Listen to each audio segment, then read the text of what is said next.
Hello and welcome to this IMUNES introductory video tutorial. I'll be showing you the basics and help you get started with using IMUNES. So without further ado, let's dive right in.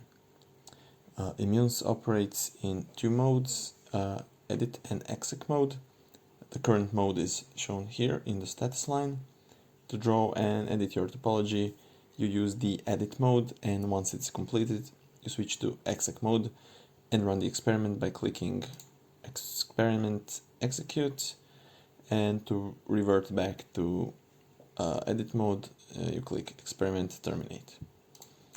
The most important part of the user interface is this left side toolbar, which contains the select tool, the link tool, and L2, L3 or layer 2, layer 3 node tools. To create network topologies, you need to select a node tool of your choice and left click it on the canvas to draw it under the mouse cursor. So I will use the PC node, couple of routers and couple of layer 2 switches, LAN switches, to create a simple topology. Those are pretty self-explanatory, but I will cover the differences between the rest of the node types in future videos. To connect nodes, select the link tool and drag and drop between different nodes. You can also change the node or link configuration by double clicking on it or right click and configure. So let's change this interface IP address to 200, and when I click apply and close, the changes are reflected here on canvas. So when you're happy with your topology, switch to exec mode and wait for it to initialize. And in the exec mode, you cannot add or remove nodes or links, but you can do some other cool stuff. You can fire up Wireshark on this interface here and spy the traffic. You can run the terminal here on this PC node and use it as you would FreeBSD computer.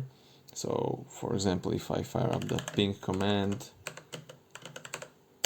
you can see the traffic over here in Wireshark, and of course you get the response from the other PC. Additionally, you can change some settings on the links. For example, I will change the delay here on this link in microseconds, and I will get the results in real time. So when you're finished, simply terminate the experiment, experiment terminate, and you can make changes to your topology once again.